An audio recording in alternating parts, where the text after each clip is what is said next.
I am Miss Nerrill. I'm a fourth grade teacher at Lyndon Station Elementary.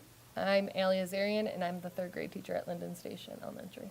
So I think what makes personalized learning different than the traditional classroom setting is that kids are able to go back and change their grades, and they're able to choose what they're learning. So when I was a child, I got a grade and that was it, and we moved on.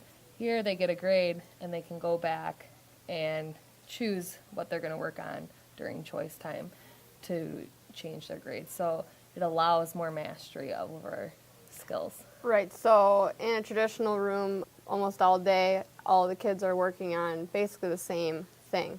And that's not personalized, that's for a whole group. So kids are able to be where they need to be. So a student can excel a lot further because they're given that freedom to move at their pace. And then students who need more help or need to go back, they're able to do that. And so that's really the personalized part. So kids are allowed to, as everybody has different strengths and weaknesses, and so kids are allowed to go and work on what's going to push them to excel. And I think giving them a choice helps a lot with intrinsic motivation instead of just being told what to do all day long. And in a personalized learning classroom, feedback is extremely important. So kids are they're aware of their grades, they're aware of what they're learning, and that is a game changer, I think, is that they know what they need to learn. I remember as my own personal experience growing up, I went to Catholic school, and just sitting in my desk and being bored and finishing my work and having to read, or just, it was everybody was on the same page, and I don't think that's how life is at all. And I don't think a good way of putting it was that 100 years ago, people were sitting in desks and teachers were standing in front of the room. And today a lot of us are still doing that. And exactly, the rest of the world has moved on in every other way, with all the technology and things that we have, that it doesn't make sense for us to keep doing it the old way. The kids now are different even than we were as kids.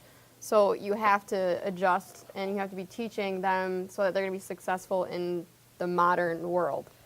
And when we were kids, we depended on our teachers for all the information. Well, there's a thing called the internet now that it's no longer teaching kids all this information. Yes, we do still do lessons, but we have now transitioned more into a facilitator role. So it's giving these kids the responsibility and the freedom because they have all the access at their fingertips on the internet. So our principal, she's amazing.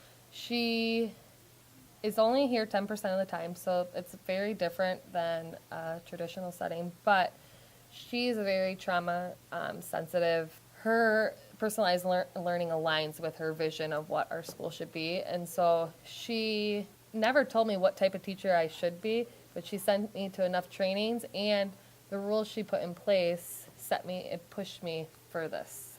And she trusts us, and she doesn't micromanage us. She comes in, sees what she needs, and she's there when we need her.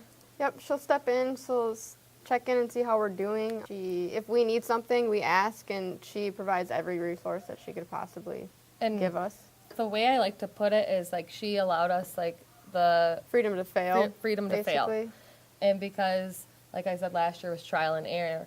If she was micromanaging, watching us every move, I don't know how many times we did trial and error. This would have never came to be. So she let us fail, which allowed us to fall forward.